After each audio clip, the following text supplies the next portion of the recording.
अरे यहीं पे बुला के करो ना, इधर सामने यार, इधर देखो इधर।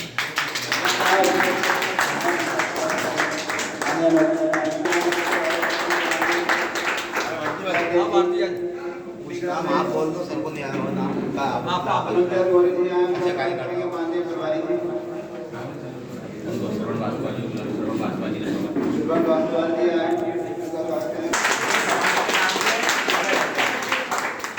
ये भी सोचते कि कौन है भारती जी, राहुल सागर जी का स्वागत नरसिंह भारती जी का हमारे बीच हिंदी उनका स्वागत हमारे जेपी दौरे साहब जी का जेपी दौरे साहब इंडोरिया के बाबूजी सर मंत्री का है उनका स्वागत।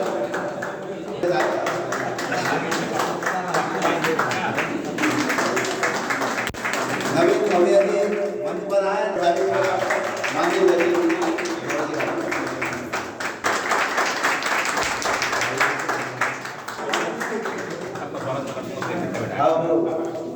हमारे नई मंच पर आए और उनका स्वागत विधानसभा के अध्यक्ष बंटी जाटव जी,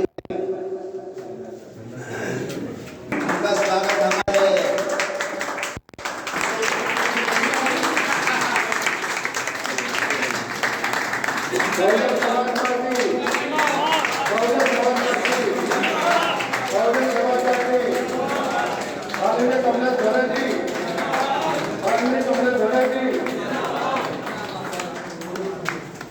अरे भाई लोगों, आज हम बहुत संख्या में आवाज कमा रही है ना, जब लोग डिवाइड करते तो अच्छा लगता है।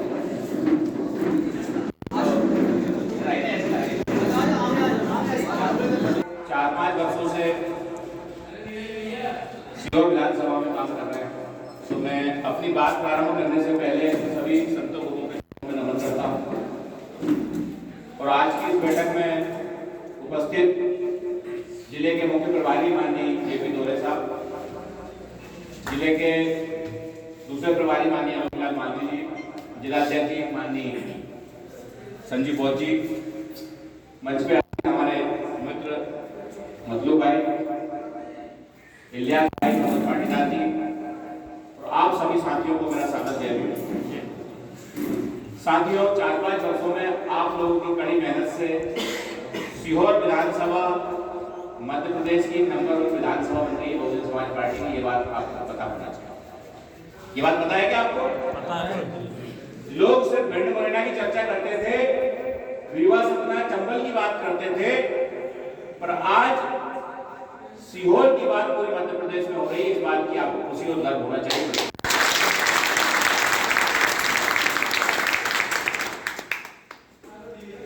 ये कैसे संभव हुआ?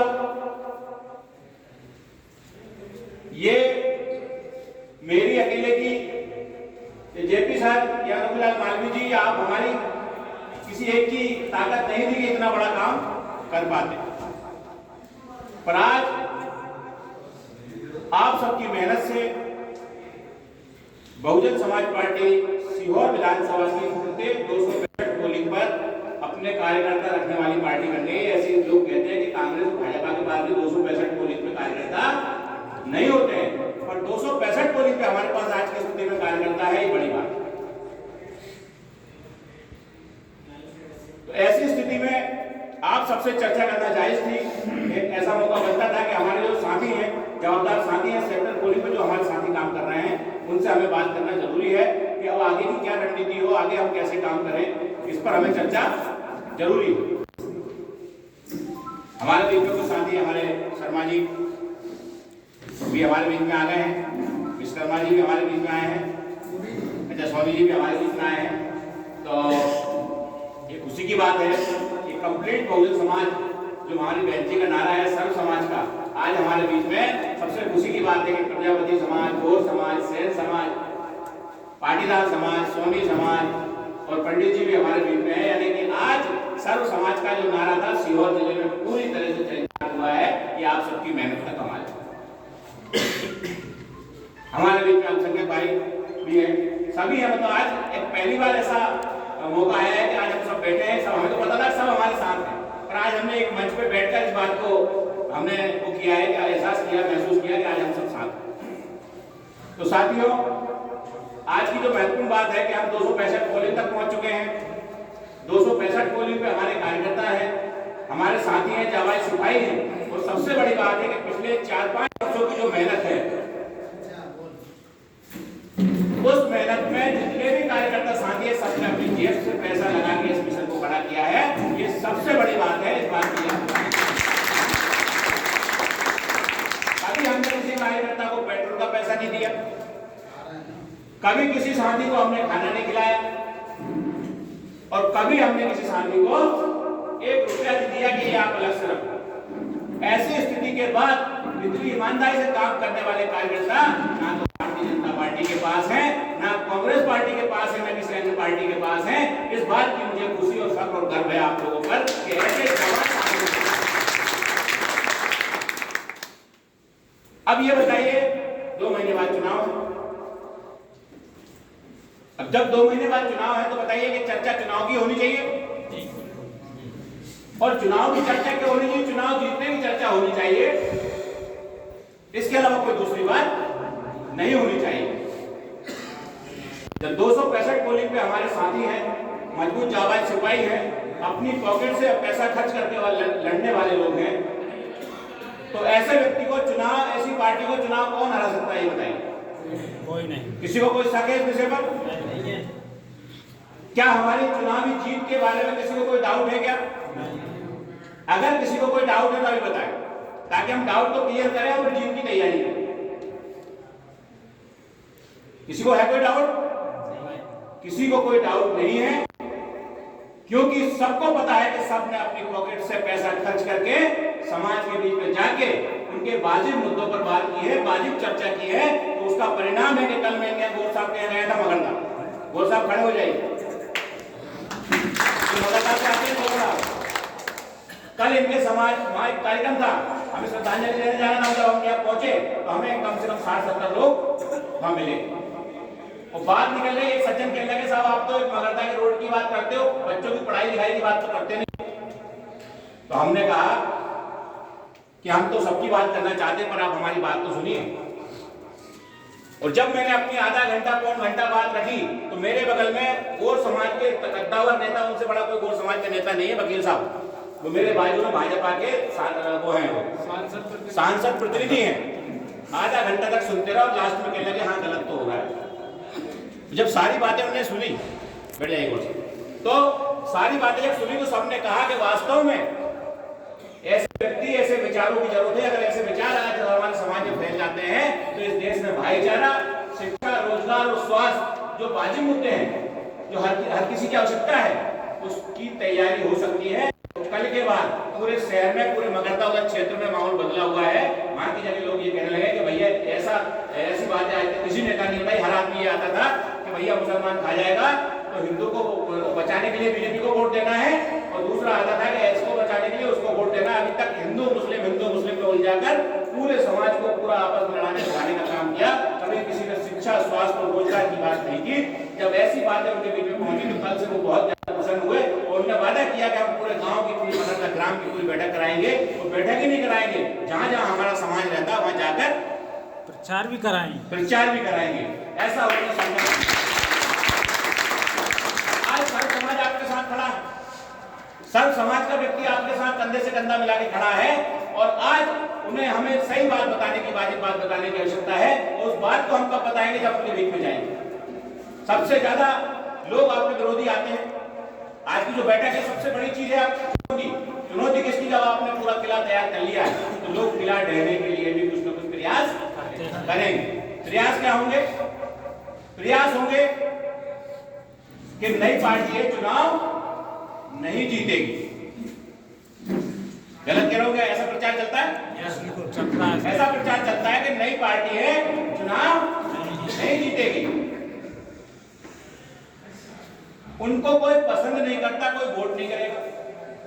अरे जब पसंद नहीं करते तो आज बांसिया पार्टी से लेकर सीहोर तक की चर्चाएं क्यों है? और हमारी चर्चा हर चौराहे पे क्यों है? ये बात अगर हम गलत कह रहे हैं बताइए, किसी साथी को इस बात में कोई डाउट हो? हमारी ही चर्चा आज हर चौराहे पे क्यों है? इसलिए हो रही चर्चा क्योंकि लोगों को सच्चाई समझ में आ चुकी है। हमारे मुद्दे भाईचारा है, हमारा मुद्दा शिक्षा है, स्वास्थ्य है, रोजगार है। तो मार्केट में जो मंदी क्यों है, ये बात मैंने जब इनके गांव में कल बताई तो कहने लगे साहब आज तक तो हमने इस नजरिए से नहीं सोचा, मार्केट चलता क्यों नहीं है, व्यापार चलता क्यों नहीं है, ये क्या समस्या है? तो समस्या है भारतीय जनता पार्टी, पूंजीपतियों की पार्टी, पूंजीपतियों को संरक्षण देना और पूरा बाजार का पैसा उनके घर में भर देना, यही सबसे बड़ी समस्या मार्केट की मंदी का है। इसका कोई दूसरा कारण नहीं। एक तरफ तो कहते हैं हम राष्ट्र निर्माण करेंगे, एक तरफ कहते हैं कि हम भारत को पूरा दुनिया में विश्वगुरु बनाएंगे। जब आपके 4 भाई हो और 4 भाई में एक भाई मजे करे माल खाए और 3 भाई ढोल चढ़ाए, बन जाएगा वो परिवार विश्व में? क्या कहोगे उस परिवार को? भाई एक परिवार के 4 भाई हैं, मैं तो देश की बात बाद में करेंगे, एक परिवार के 4 भाई में एक माल खाए और 3 ढोल चढ़ाए, तो उस परिवार को आदर्श परिवार कहोगे क्या?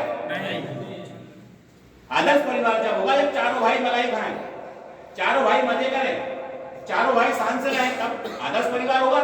इस देश का 5% पूंजीपति उनके कुत्ते काजू बादाम खाते हैं, 2-2 लाख रुपया खर्चा है कुत्ते का महीने, और हमारे आदमी को सूखी रोटी नहीं मिल रही, भूख से मर रहा है, और ऊपर से तुम्हारा आदमी इतना करना है तो कभी किसी के मुंह में मूतते हो, किसी के सर पे मूतते हो। भाजपा कार्यकर्ता कर क्या रहा है देश में? कभी इससे लड़ा दिया, कभी उससे लड़ा दिया। अब लड़ाई से हमारा पेट भरने वाला नहीं है, हमें रोजगार चाहिए, शिक्षा चाहिए, स्वास्थ्य चाहिए, और इस देश में भाईचारा चाहिए। तो भाईचारा चाहिए, भाईचारा तब कायम होगा जब जातिवाद खत्म होगा। इसमें कौन चाहता है जातिवाद खत्म हो? सब चाहते हैं ना, क्योंकि सबसे बड़ी समस्या देश की क्या है? जातिवाद। एक भाई दूसरे भाई से क्यों नहीं जुड़ता है?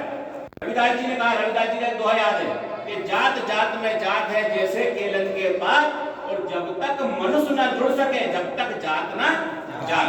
जब तक आपकी जाति नहीं जाएगी तब तक आप एक दूसरे से नहीं जुड़ सकते।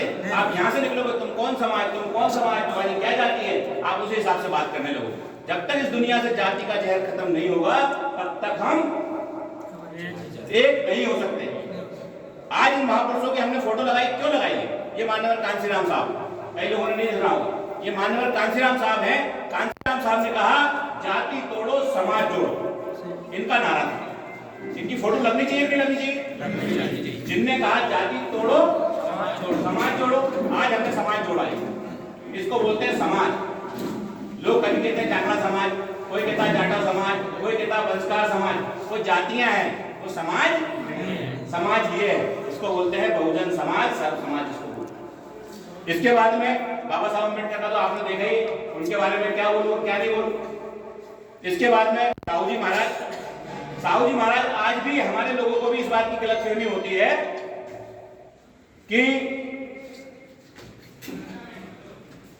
आरक्षण के जनक बाबा साहब अम्बेडकर हैं। ज्यादातर लोग ये सोचते हैं कि आरक्षण कौन ने दिया? बाबा साहब ने दिया, पर आपको बता दूं आरक्षण साहू जी महाराज ने दिया। सबसे पहले ये कुर्मी समाज से थे। ये बात कल इनको कुर्मी समाज के सामने बताई तो दंग रह गए, उन्हें पता ही नहीं थी ये बात। सबसे पहले भारत में आरक्षण देने वाले साहू जी महाराज थे। साहू जी महाराज ने कहा कि सभी वर्ग के लोगों को अधिकार मिलना चाहिए। उनके जो ब्राह्मण मंत्री थे उन्हें रोक लगाई, उन्होंने कहा नहीं, देखिए सब मानव है, सबको बराबर का अधिकार मिलना चाहिए। तो फिर उनको बराबर का अधिकार देने के लिए उन्होंने सबसे पहले अपने राज्य में आरक्षण चालू किया।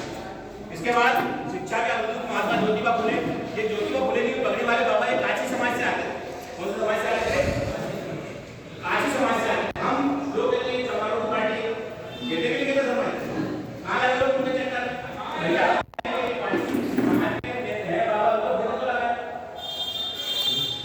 राजा है साहू जी महाराज सचिन थे, इतना फोटो लगाया क्यों लगाया? हमारे यहाँ जात पात नहीं चाहिए, हम तो राहुल सांस्कृतिक की पूजा करते हैं क्योंकि वो सत्य बात करते हैं। हमें तो पंकज शर्मा जी भी चाहिए, हमें तो मनोज पाटिल जी भी चाहिए, हमें तो ब्रजेश गोयल भी चाहिए, हमें तो कपिल सेन भी चाहिए, हमें तो मतलूब भाई भी चाहिए, हमें तो नवेद भाई भी चाहिए, हमें तो अगला भाई भी चाहिए। क्योंकि जब देश का निर्माण करना है, राष्ट्र का निर्माण करना है, तो इस राष्ट्र में ये सब लोग रहते हैं, तो सब लोग रहते हैं तो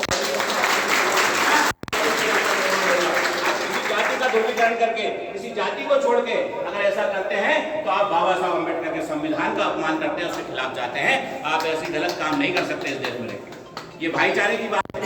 तो आज हम इन सब बातों को लेकर आपके बीच में बैठे हैं। अब तैयारी मौके की है, युद्ध की तैयारी शुरू हो चुकी है। दुश्मन आपके मुहाने पे आके खड़ा हो गया है। अब लड़ाई पूरी होने वाली है। अब मान लो 2 महीने बचे हैं, 2 महीने में जंग पूरी खत्म हो गई, आपके चुनाव के परिणाम आ जाएंगे। वैसी स्थिति में अगर हम चुप बैठे रहे, हमारे लोग सुस्त बैठे रहे, ये सोचेंगे कि जीतेंगे कि नहीं जीतेंगे, कहीं का दूसरा आगे कह जाएगा कान में कि उनको तो कोई वोट नहीं देगा, ये कर देगा वो कर देगा, तो मैं आपको बताना चाहता हूं कि आपकी विधानसभा में कितने वोट हैं? आपकी विधानसभा में 2,20,000। कितने वोट हैं? चुनाव आते आते 2,22,000 हो जाएंगे। कितने हो जाएंगे? चुनाव जीतने के लिए कितने चाहिए बताइए शर्मा जी, कितने वोट चाहिए चुनाव जीतने के? सोनी जी आप बता दीजिए। चलिए, सीहोर विधानसभा में चुनाव जीतने के लिए कितने वोट चाहिए? बता दो, कोई भी बता दो। 60,000 डन कर दें। 60,000 जीत जाएंगे अपन, 60,000 जीत जाएंगे। 2,20,000 में से 60,000 माइनस करो, कितने बचे? 160। कितने बचे? 160।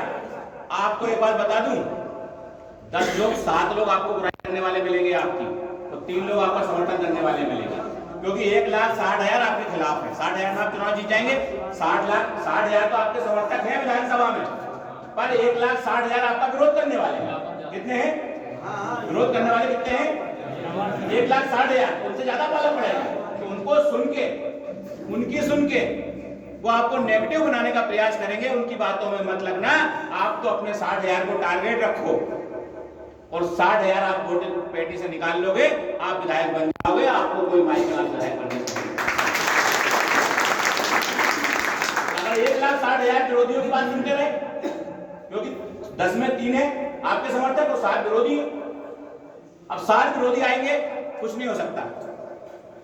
फिर दूसरा विरोधी आएगा, वो तो बिक गया है, फिर वो अपने अपने हिसाब से 7 आदमी आपको हमारे खिलाफ बात करेंगे, और अगर उनकी बातों में आप लग गए तो समझ लो कि आप भी खुद का आत्मघाती बम बन जाओगे, अपने आप अपना खुद के खिलाफ काम कर जाओगे।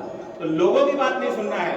आपके आज आप आकलन कर लो पूरी सीहोर विधानसभा में। अब मैं कह रहा हूं कि 3, मैं कह रहा हूं कि 4 आदमी हमारे समर्थक है, 6 आदमी हमारे विरोधी है। 60-40 का आंकड़ा हो चुका है सीहोर विधानसभा में।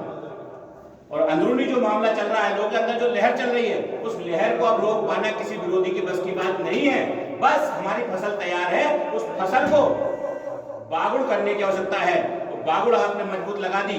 तैयार फसल में सबसे ज्यादा जरूरत होती, खाद की जरूरत नहीं होती तैयार फसल में, पानी की जरूरत नहीं होती तैयार फसल में। तैयार फसल में जरूरत होती है बागुड़ की मजबूती से। कहीं जंगली सुअर ना घुस जाए, बागुड़ तोड़ के तुम्हारी फसल ना मचा जाए। तो उनका मजबूत इंतजाम करने के लिए, मजबूत बागुड़ लगाने के लिए आप सबसे आज मैं चर्चा करने के लिए बैठा हूं। अगर आप लोग मजबूती से खड़े हो जाते हैं अपने अपने इलाके में, अपने अपने क्षेत्र में, तो मैं बता दूं किसी माई की लाल की ताकत नहीं है। जो सीहोर विधानसभा में आज तक नहीं हुआ, जो आज तक लोगों ने सोचा नहीं होगा, ऐसा सीहोर विधानसभा में होगा। और सीहोर की जनता भाईचारे अमन चैन से रहेगी। इस जो लोग हैं जो भाईचारा खत्म करने का काम करते हैं, जो रोजगार की बात नहीं करते हैं, जो लोगों को भ्रमित और भ्रांति फैलाने का काम करते हैं, ऐसे लोगों का अंत होगा। क्योंकि 30 साल से भारतीय जनता पार्टी सीहोर विधानसभा में राज कर रही है। कितने साल से? 20 साल एक विधायक भारतीय जनता पार्टी के रहे, अभी वर्तमान में भी भारतीय जनता पार्टी के विधायक हैं। तो इन सबसे मुक्ति अगर आपको पाना है, क्योंकि पहले क्या हुआ है कि आपको क्या होता है, रूप बदल के आता है। जब मुझे लगता है कि हमें हमारे ये खिलाफ हो गए, तो लोग रूप बदल के आपके बीच में आते हैं। वो कैसे रूप बदल के आते हैं? वो सोचते हैं कि निर्दलीय के रूप में आ जाओ, फिर अपने मन पड़ेंगे वो करेंगे।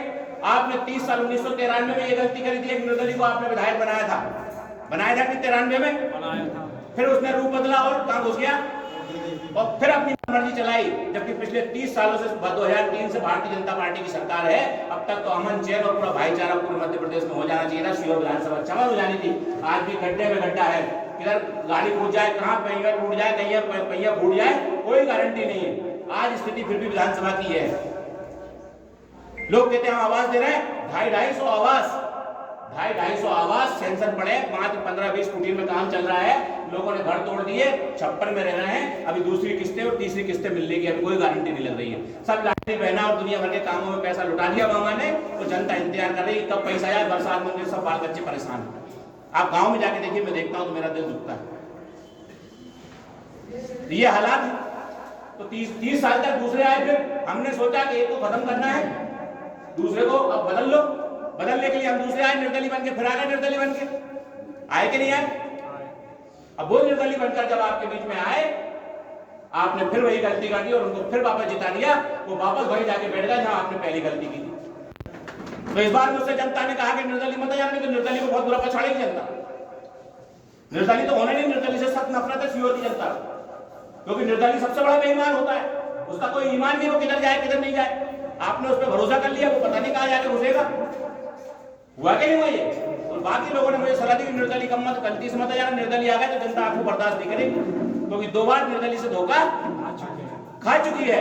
तो लोगों ने कहा, सलाह दी कि आपके पास एक राष्ट्रीय पार्टी है, आपका 55,000 समाज का वोट है, अल्पसंख्यक 40,000 वोट है, ओबीसी भाई आपके साथ खड़े हैं, ब्राह्मण भाई आपके साथ खड़े हैं, ठाकुर भाई आपके साथ खड़े हैं। अगर सब मिलके आपका साथ देंगे तो आप सीहोर में हाथी लेकर आओ और हाथी को मजबूत करो, हाथी को मजबूत करके भोपाल पहुंचाने का काम करो। सब लोगों ने ये बात कही, उसके बाद सीहोर में हाथी उतरा है और 4-5 साल में इस हाथी ने ऐसी भगदड़ मचाई, ऐसी भगदड़ मचाई कि आज विरोधी पस्त हैं, कह रहे हैं ये हाथी के मारे परेशान है। अब तो फूल वाला भी परेशान है और पंजा वाला परेशान है। साथियों, मुझे भरोसा है, मैं आज लास्ट में अपनी बात समाप्त करने से पहले आपसे बस एक वचन और विश्वास लेना चाहता हूं कि आप लोग क्या वास्तव में पूरे मन से 2 महीने किसी की नहीं सुनेंगे। आप मुझ पर आज तक भरोसा किया है, हाथी पर भरोसा किया है, इन महापुरुषों की विचारधारा पर भरोसा किया है, तो 2 महीने आपके पास कोई कहे कि कमलेश दोहरे ने ऐसा कर लिया, तो आप कमलेश दोहरे को मत पहचानना, तब भी हाथी की बटन दबाना, तब भी हाथी की बटन दबाना। कमलेश दोहरे बेईमान हो सकता है, पर ये विचारधारा बेईमान आपके खिलाफ नहीं होगी, ये भाई, क्योंकि लोग अब भ्रांति और भ्रम फैलाने का काम करेंगे। सबसे बड़ा हथियार भ्रम और भ्रांति है। क्या है सबसे बड़ा उनका हथियार? अब उनके पास पैसा नहीं चलेगा, क्योंकि माननीय कांसीराम साहब ने एक फार्मूला दे गए कि खा लो पी लो ले लो नोट और हाथी पे दे दो।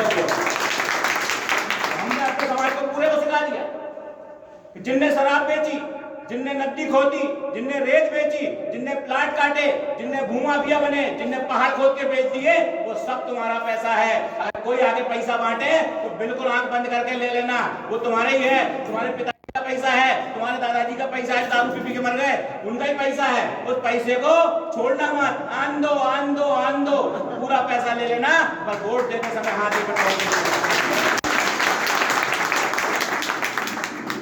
गलत कह रहा हूं तो बता दो भैया। तो आज मुझे इस बात का विश्वास है कि आप सब मुझे इस भरोसे के साथ यहां से उठेंगे कि हम नवंबर में सीहोर में अगर किसी साथी से दोबारा नहीं मिल पाऊं, विधानसभा में 113 गांव 265 पोलिंग है, दोबारा आपका पहली बात तो पहुंचूंगा, जब तक मेरे शरीर में जान है आपके पास पहुंचूंगा। पर किसी साथी के पास नहीं पहुंच पाऊं तो भरोसा रखना कि आज नहीं आए तो कल जरूर आऊंगा। किसी के बहकावे में लोग बहकाने आएंगे, किसी के बहकावे में मत आना। बस एक ही चीज का मुझे डर है कि लोग बहकाएंगे।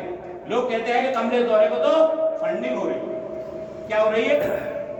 आपने सामने सुनी हो चर्चा, फंडिंग हो रही है, माल आ रहा है, पर ऐसा पागल आपने कहीं नहीं देखा होगा।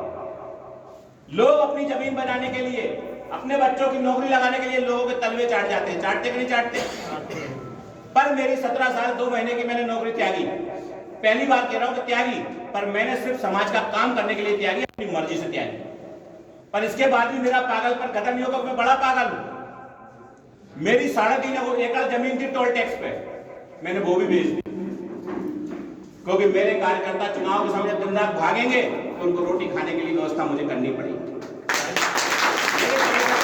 चलेंगे तो उनकी गाड़ी में डीजल की व्यवस्था करनी पड़ेगी। हो सकता समाज से व्यवस्था ना हो पाए, तो मैंने अपनी 3.5 एकड़ जमीन भी बेच दी। अब बताइए, अगर मुझे 1 करोड़ 2 करोड़ किसी से दलाली मिली होती तो मैं जमीन बेचता कि खरीदता? ये बताइए। मेरे बाप दादाओं की पुश्तैनी जमीन बेचने की जरूरत पड़ती क्या? मुझे नहीं पड़ती। तो आपको एक बार बता दूं कि अगर मेरे को बेचता नहीं, मैं तो सोचता खरीद लूं भैया, तो माल मिल रहा है ना। और नौकरी छोड़ने के बाद बता दूं, आपको लगता है मैं बेवकूफ हूं? हो सकता है किसी को लगता हो, क्योंकि ऐसे लोग ऐसे ही समझ लेते हैं। पर मुझे इतनी अकल थी कि अगर मुझे दलाली खानी होती तो मैं कहता लाओ 2 करोड़ रखो जेब में। नवीन भेरवे जी है भैया, मेरे बहुत अच्छे आदमी, नहीं लड़ा दूं चुनाव, 1 करोड़ खर्च कर दूंगा, 1 करोड़ जेब में जान दो। 3 एकड़ 3 की 13 कर लूंगा, 10 एकड़ खरीद दूंगा। इतनी अकल मुझ में थी। मुझे ही कूदने की क्या जरूरत पड़ी? मुझे कूदने की जरूरत इसलिए पड़ी कि मैं इस काम को पिछले 27 सालों से कर रहा हूं। कितने साल से कर रहा हूं? 1996 से इस काम को मैं करने का काम कर रहा हूं, समाज को जोड़ने का काम कर रहा हूं। तो मेरे से रहा नहीं गया, क्योंकि मुझे पता है कि ये काम मैं ही कर सकता हूं, दूसरा कोई इस काम को नहीं कर सकता। नहीं तो मैं चाहता तो किसी भी अपने साथी को चुनाव लड़ा के जिस उद्देश्य से लोग समझते हैं उसको पूरा कर देते हैं, पर मैं उस उद्देश्य से इस बीच में नहीं आया हूं। मैं आपको भरोसा दिलाना चाहता हूं कि एक बार आपने 10-10 बार 30-30 साल तक लोगों का भरोसा किया है, एक बार भरोसा करके देखिए। अगर आपके भरोसे पे खरा नहीं उतरू तो तुम तो उनके सामने बोल नहीं पाते हो, पर आपसे मैं इस बात का आपको अधिकार देता हूं कि आपके मोहल्ले में मुझे घुसने मत देना कि आप अपनी बात से मुकर आपकी लड़ाई नहीं लड़ूं, आपके हक अधिकारों में सामने नहीं खड़ा रहूं। चाहे किसी भी जाति वर्ग का व्यक्ति हो, किसी के साथ भी अन्याय होगा तो कमलेश दोहरे वहां खड़ा रहेगा, चाहे कोई भी हो, मुझे किसी की कोई परवाह नहीं है। अगर मुस्लिम भाई के साथ गलत होगा तो मैं उनके साथ खड़ा रहूंगा, अगर हमारे पंडित जी के साथ गलत होगा तो मैं उनके साथ खड़ा रहूंगा, और एसटी भाई के साथ गलत होगा तो उनके साथ भी खड़ा रहूंगा। क्योंकि मेरी जवाबदारी, मेरा धर्म, मेरा बाबा साहब, मेरे मसीहा मुझे सिर्फ इंसानियत और इंसानियत सिखाते हैं, और मेरा धर्म भी इंसानियत सिखाता है। मैं सिर्फ इंसानियत के लिए काम करना चाहता हूं, इसलिए मैंने सारे संकल्प लिए हैं। मैंने बहुत लंबा समय ले लिया, हमारे बीच में और साथी हैं वो बात रखेंगे। मुझे विश्वास है कि आपका मनोबल कम नहीं होगा। आज आप यहाँ से लौट कर जाएंगे, दुगनी ऊर्जा से काम करेंगे, और पूरे शहर को एक ही बात बता दो कि स्टाम्प पे लिखवा के ले लो, इस बार हम जीतेंगे, हम जीतेंगे। मेरा मत कीजिए, क्योंकि हम मतलब आप हैं, हमसे मुट्ठी बनती है, मैं से सिर्फ मैं होता है। तो हमारे यहाँ मैं नहीं चलता, यहाँ संगठन है, संगठन में हम होता है, और जहाँ हम होता है वहाँ उसे कोई माई का लाल नहीं आ सकता। इस बात को आप साथ मान लीजिए। आप लोगों ने मेरी बात सब लोगों का मुझे विश्वास है कि सहयोग मिलेगा। इसी के साथ मैं सभी को सादर जय भीम, जय भारत, सभी को बहुत बहुत धन्यवाद अर्पित करते हुए बहुजन समाज